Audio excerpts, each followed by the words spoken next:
ஒரு மிக முக்கியமான விடுதலை போராளி.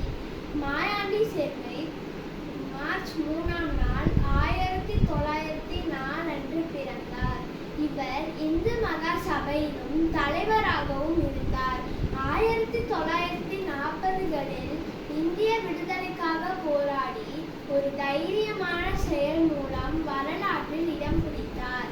மதுரை மீனாட்சி அம்மன் கோவில் வடக்கு கோபுரத்தின் மேல் இந்திய தேசிய கொடியை ஏற்றி பிரிட்டிஷ் ஆட்சிக்கு எதிராக பெருங்கலக்கத்தை ஏற்படுத்தினார். அம்முயற்சிக்கு அவர் 10 நாட்களுக்கு முன்பே கோபுரத்தின் மேல் படுத்திருந்தார். உணவாக பருப்பு மற்றும் தண்ணீரை மட்டும் எடுத்து சென்றார். பசிக்காக தன்னுடைய சிறுநீரை குடித்து உயிர் தக்க வைத்துக் கொண்டார். குறிப்பிட்ட நாள் காலையில் வெற்றிகரமாக இந்திய தேசிய கொடியை ஏற்றி அங்கு வந்த அதிகாரிகளை ஏமாற்றினார்.